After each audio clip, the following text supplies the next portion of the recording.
Hello guys, it's Luke Rowe at Mockingbird Bell Farm, and we're gonna have another garden tour. I do feel like I did it very recently, but especially because of the long daylight we've been having, things have grown a lot, and I want to show you that. And actually I'll show you. There's a surprise I have for you. Hopefully I don't forget it. Actually, I'll just tell you now, because, I'm so forgetful sometimes.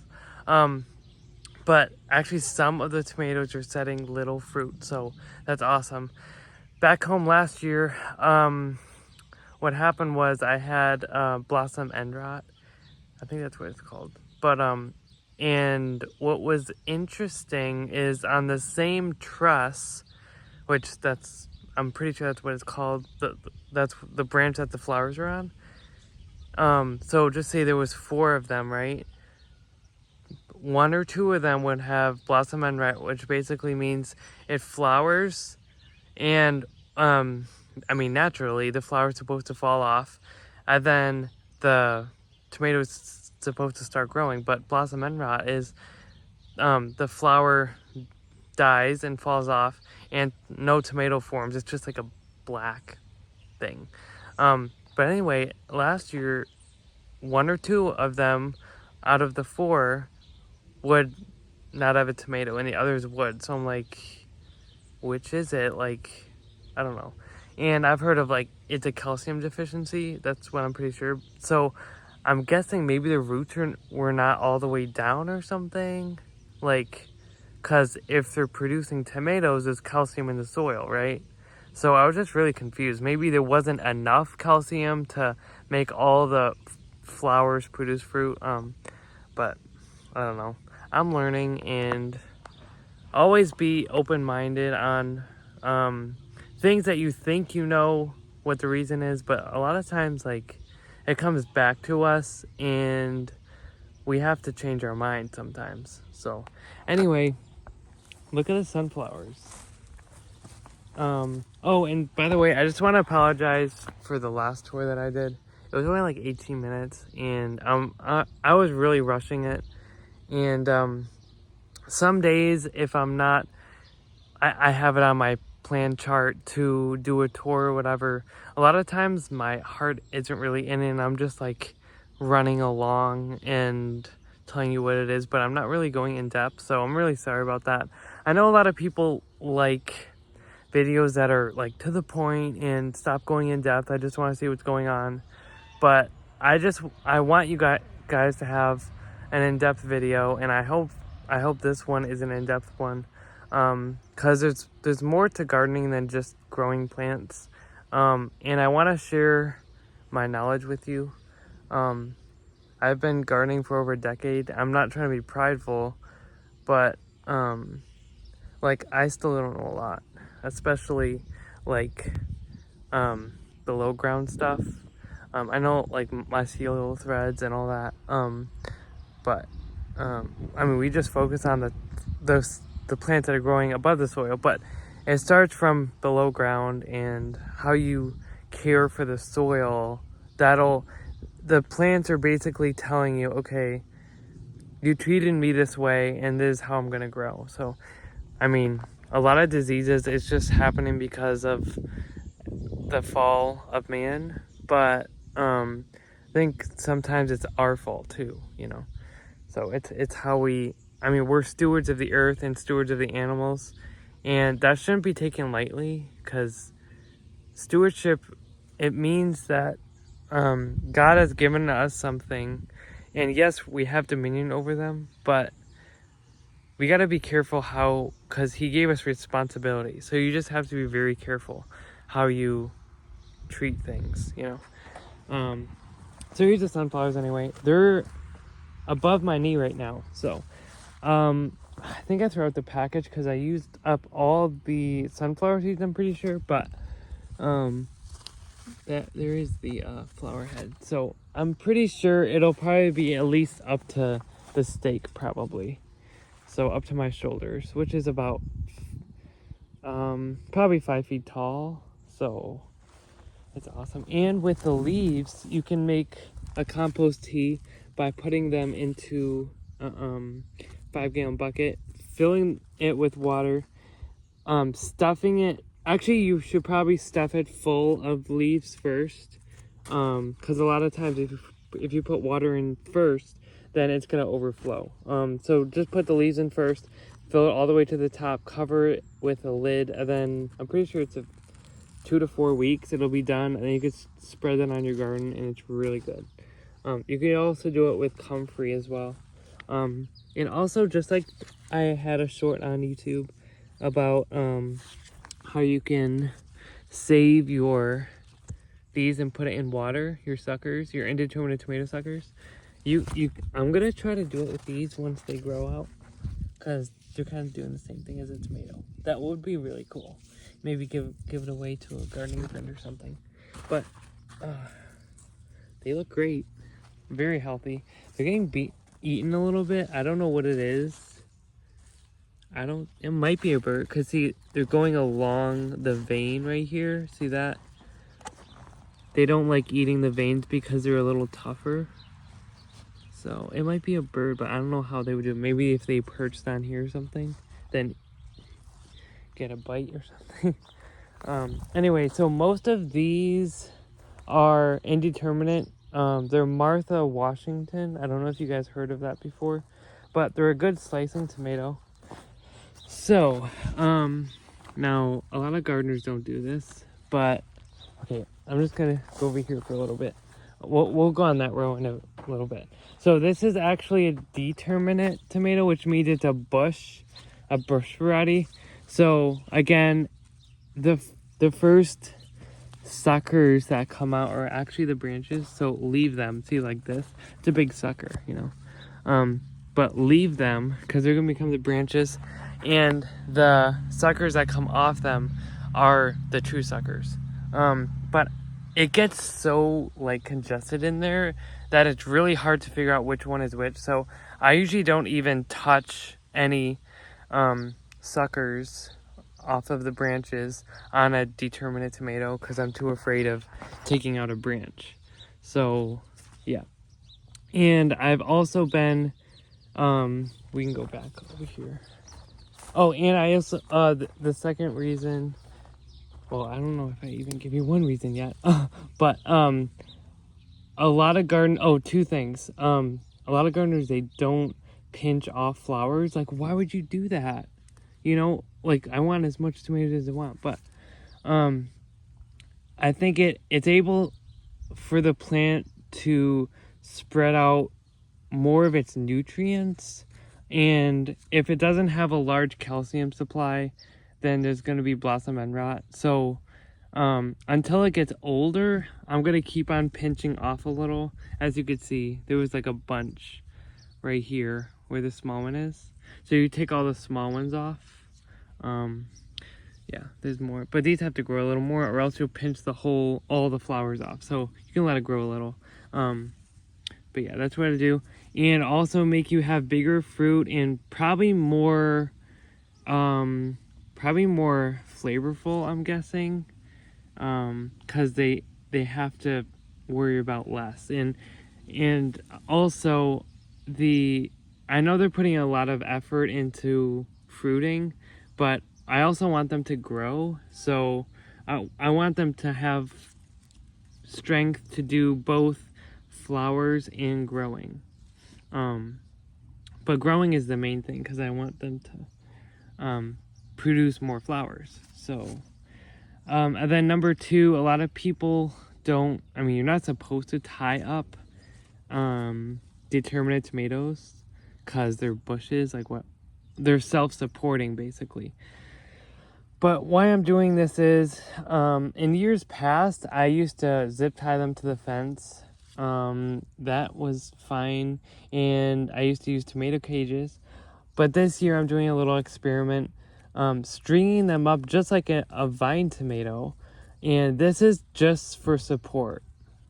So if it gets really windy here, because over to my left there's a huge hazelnut field, and the wind blows like crazy. Now if you were in the woods, it'll be, you couldn't even feel it. But since we're out in the open, the wind is crazy. So yeah, that's just for support. So all these are not vine tomatoes, even though every single one of them has a string. So the main thing is just for support. And for everything to look uniform, I guess, because it would be weird just having like 2 here and then 2 way down there. Yeah, so here's all the,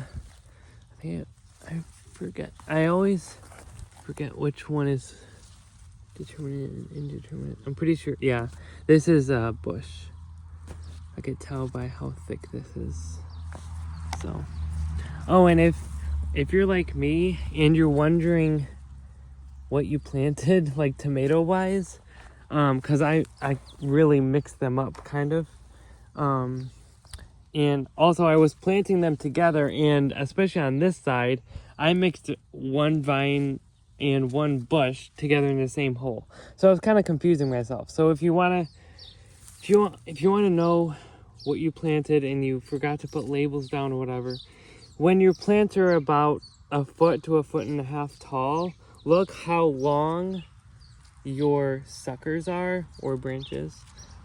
And vine tomatoes, they will have very long suckers even when they're really young. So they'll have this long of a sucker, while a bush will only have this big of one, probably, maybe even smaller. So that's how you know. And I mean, I was talking about how if they're the same size tomato plant and you're wondering, the longer the sucker, that will be the one that's a vine tomato. So we also have the cucumbers, doing pretty good. There's a lot of flowers, and I heard that cucumber beetle are actually attracted to the yellow flowers, which all cucurbits have, so that's kind of a downside. Now on some of these there is little, yeah, like right there, little cucumbers growing, but early on they're having an issue and just falling off, just like the zucchinis. So I'm not really expecting them to give me any cucumbers yet until they get more mature. Their leaves are looking healthy, so that's good. And like I said, no matter what tomato, pinch some off. This used to have like probably 12 flowers, but I did it down to like 1, 2, 3, 4, 5, 6. Yeah, 6. So if you have like a slicing tomato variety, you can probably go down to 4 to 6. If you have like something like a cherry or grape, you could probably do about 10 flowers. So yeah, so they're doing good. They're growing like crazy. This is the first, I just stopped tying them up, stringing them up, so they've grown a lot. I haven't really strung them up until last week was the last time I did it. So anyway, I'm just making sure that I pinch some off. So anyway, I'll do that. I'll check on them later. Now these are getting, see, I'm still having an issue with them. Cucumber beetles. Sometimes you can see them, sometimes you can't. But anyway, like you could just see they're very stressed, and there's actually some that I don't know what happened, if they did it naturally or an insect did it or something, but they like split the stem and made a little like crevice in it. So I don't think like those don't look good. I'll probably put a replacement tomato in there or something. So, and these again, very small, but it'll extend our flower production, so that's good. More tomatoes and cucumbers. Here's one that's growing. I don't know why it's discolored right here. It's a little soft. So I'll have to keep an eye on that, because that is not natural. So I'm gonna pick it before it goes back because I don't think that cucumber is gonna make it to maturity. I like them at least that long, and that one's almost, I mean, it's 3/4 of that size, so we'll see what happens with that. More tomatoes, cucumbers, really the same story for all that. And I'll back up so you can see the sunflowers, all the sunflowers again. So there's 2 here, 2 here, 2 down there, and 2 down there. But it's really odd because down there, if you can see it, I'll go over there. See? These have morning shade too, and look at how big they are. But those, there must have, I think there's like a deficiency over there, I think, because it really doesn't make sense. But yeah. And one didn't make it here, I believe, because I wanted it in the middle path. But one made it, so that's good. So, along the path, I love it. And some flowers help deter cucumber beetles as well. So, they all work together. Make sure you're not monocropping, which basically means only growing one crop in one area. Give it some variety, and maybe look up what plants help what, you know, like basil and tomato and all those things. What else? Oh, and I saved more. These are probably stressed out, and the water is very warm, so that's why they're like, ugh. So I have to bring them in after this video, but I got a lot more Martha Washington suckers. So be awesome. And I hopefully I don't forget, I'm gonna show you the other ones that I actually potted up. I had them in the water for like 2.5 weeks maybe, and what happened was on the bottom they were getting like gooey and moldy. So I was kind of going against my will, because usually I say I'm only gonna put it in there for a week to 1.5 weeks max. So they were getting really yucky. So what I did was I cut it right above the rotten part, and it was hard there, so that's good. And there was a bunch of roots, and I think the problem was I filled the jar too full with water. Now if you have it like in a pint jar and you have this much water with all those suckers in it, the water's going to keep on going down like all the time, and you'll have to refill it more. But it's better than having to deal with a bunch of rot and taking out this much stem. So anyway, but here's the cabbage. It's still, I'm still in awe. Look at how big they are. That's a leaf. See how big that leaf is? Crazy. Like I said on the other tour video here, I still don't know why. Oh, actually this one, I was weeding this third of this bed. I plan on weeding this part in the evening when it's more cooler out. But this one has aphids. So I tried to overlap these two more. I think it's because it's not getting enough airflow. That's one reason why aphids love it. And it's because all these are stealing that airflow that they need. So I'm guessing that's why these are smaller. So anyway, but yeah, they're huge. Like, look at that leaf. Can you see that? It's huge. Like, I still can't believe it. Oh, and the Chinese cabbage. Look at that. Big leaves as well. As big as the green cabbage. Chinese cabbage all along there. They look humongous. So cool. I love it. This is my first Chinese anything for growing it. So I want to get into that more, like getting like kimchi and bok choy and all that. Or not kimchi.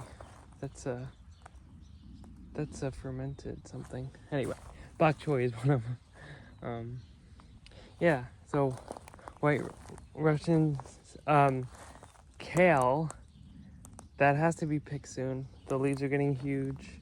I do save the stalks for soup, but they're getting humongous.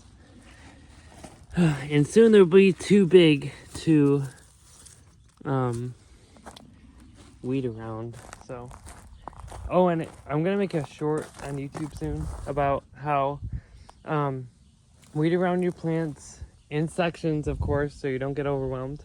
But over time, you'll have less and less weeds because you're having a living ground cover. See, all these big leaves, they don't allow the weeds to grow because they're stealing the light, the air, the water, the nutrients, and probably other stuff too.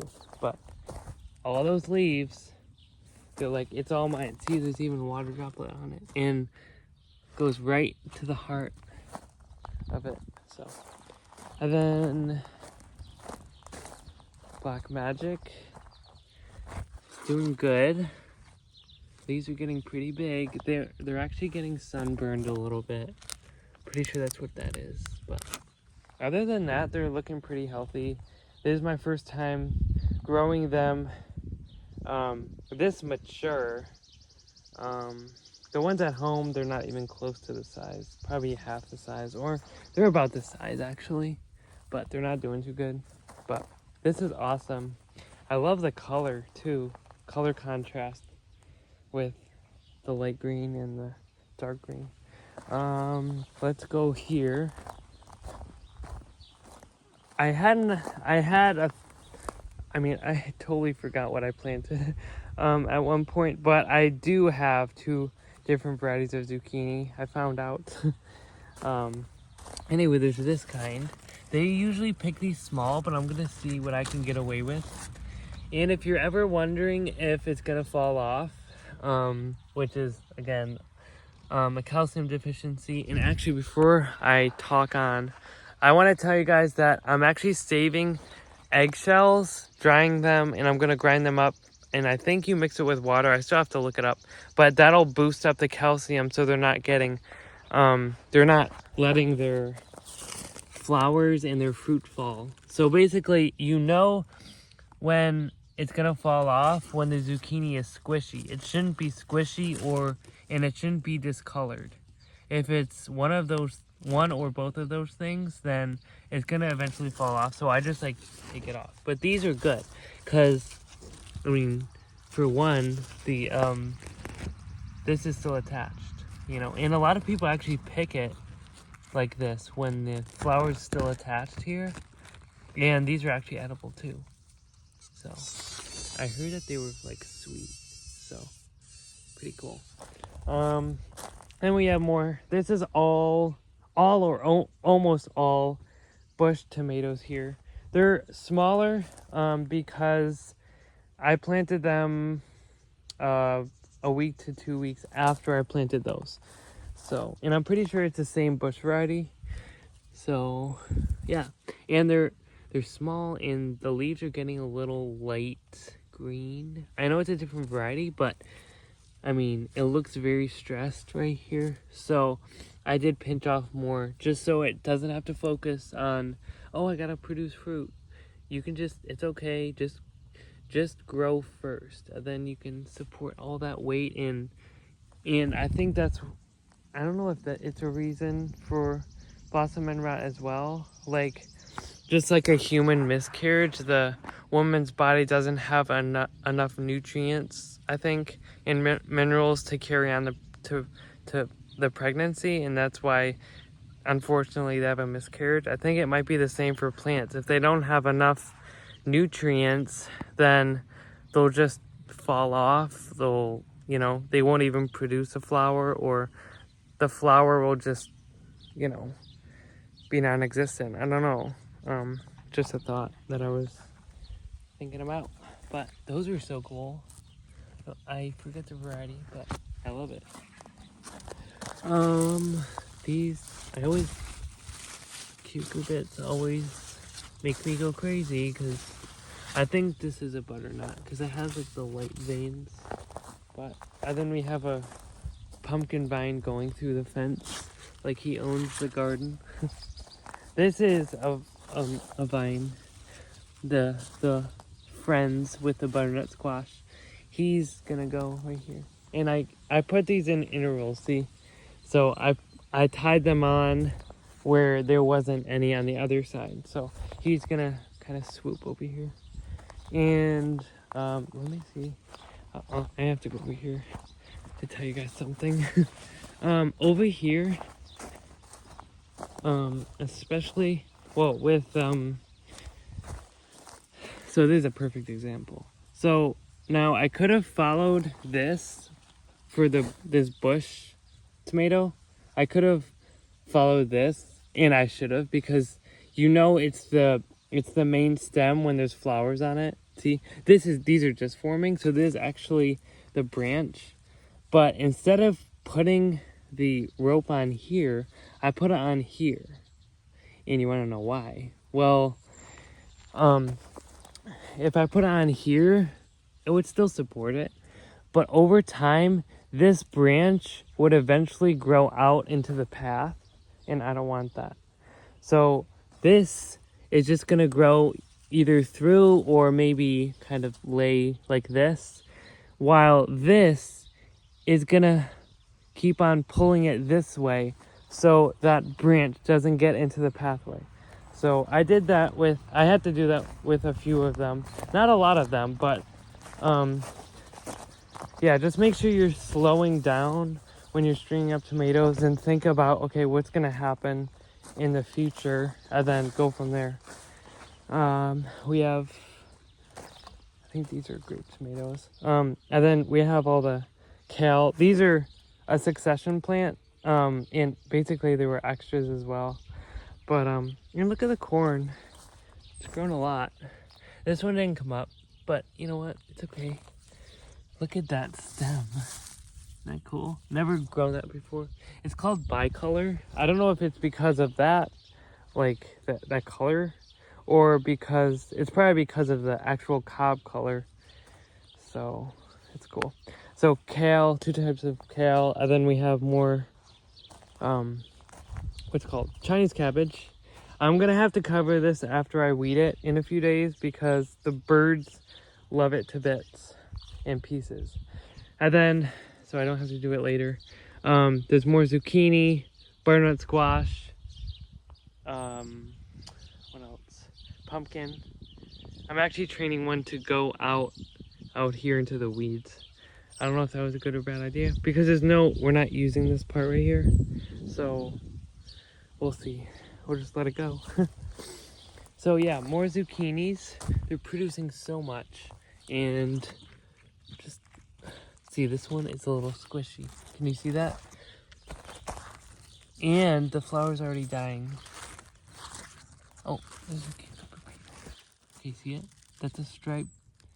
Hopefully the camera's focusing. That's a cucumber beetle. They're striped and spotted. This is a striped one. But they're both bad. So, anyway, yeah, that's that. I will be stringing these small ones up soon. I pinched some off. I pinched most of them off because they're still trying to get established, and but they were pretty healthy transplants, so they should make it. Again, that's grape, and then there's celebrity. Actually, no, there's celebrity, and then this is grape because I remember the grape were smaller, the smallest variety. And then we also have the regular type of the most common looking zucchini. Here, look at. Probably picking this soon because I mean, it's probably wasn't this variety, but I've let them grow here like this and like that before, but they usually get like seedy and they get distasteful and just not the best for flavor.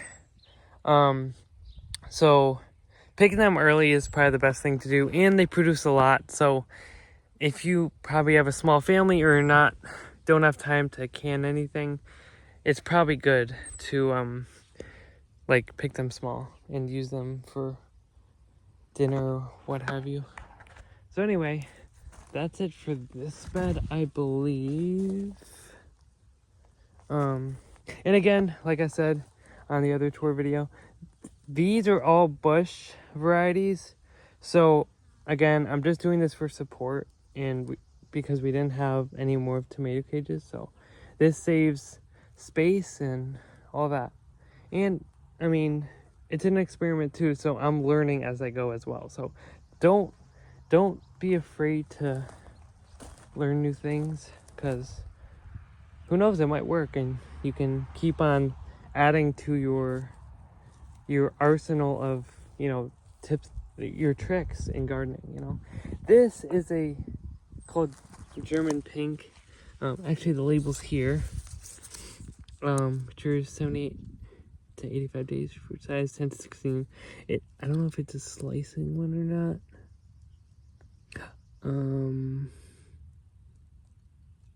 Yeah, it doesn't say. It's an heirloom variety though. That's a big thing. Stays true to the parent plant. That's great. You won't have to worry about cross-pollination because heirloom doesn't do that. It can't do that. Hybrids can go crazy, but that's awesome. I will save seeds from this. And like you can tell, like look at the leaves compared to the regular leaf, you know? It's so different.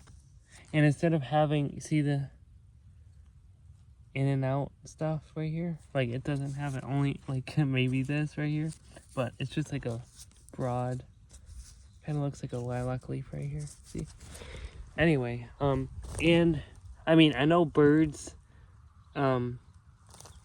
do like attack my garden, and that's why I had to put the mesh on. But birds are great to have in your garden because there's a chance that they'll go after bad pests. So it's good to see some bird poop on your leaves. So anyway, yeah, they're producing a lot. Look at that. It's crazy. And this was the first one that started to get green. All the other ones were like yellow and going berserk. But this one was the first one that turned green. So this is the healthiest. All of them are, as the roots are going down, they're picking up the needed nutrients and more bird poop. See. They're picking up more nutrients now because the roots are getting deeper. And so what I did with all these was, of course, when you put them in the ground, put water in the hole, put your plant in, fill the soil back in. If you want to, or you have enough time, you can water it again. It's not needed though. And then every morning or evening, you don't want to do it now because a lot of the water is going to evaporate. So probably for, I'd say 5 days to a week, you water at the roots, and then let them go. So that's what I did for all these plants. I just let them go because yes, plants, I'm gonna get in the shade. Yes, plants do horizontal roots, but in a drought, that's gonna kill them because usually, I mean, the water evaporates this far down, of course, you know. They have to have roots that go down, way down into the soil. And without that, they can't have enough energy to make the flowers and the fruit and grow, for heaven's sake. So that's why I don't even water them anymore. God does. But I'm not out here trudging around with the hose or the watering can trying to make sure everything's watered. No, I just do it for 5 to 7 days and just let them go. Let them find their own water. Also, having a ground cover helps. Now, this could be compost, homemade. I mean, over time, it'll actually be the leaves, because the leaves make a natural ground cover and weed barrier because they're so big. But yeah, you can do, I did wood chips, hay, and manure. But that'll help with keeping in the water. But the main thing is not watering them too much, allowing the roots to get as deep as possible And like my issue was early on, they'll have pest issues. They'll get, blossom end rot because their roots are not deep enough. So just, I pray that God would help my garden, cause he makes it grow, it's not like I was telling a friend before, we can't make anything grow. And whether you're doing it organically or non-organically, fertilizer or not, whatever, you can't make anything grow. It's God that makes it grow. So anyway, this is the first batch. Again, this is only my second time doing this. I did it last year, only one time, but it seems to be working. So that's great. So these are the Martha Washington that I had in the jar for I think it was 2 to 2.5 weeks. I'm not really sure. I can't really give you a real good estimate on it.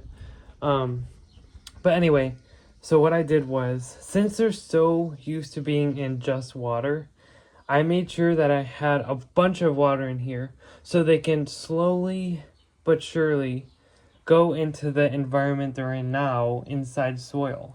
But initially, I put this all the way to the top so they could drink in, and be like, I'm still in water and I don't have to worry about nutrients anymore. Because again, that's why I said that it would be good for you if you're doing this to not do it in a jar of water for more than 2 weeks. Because yes,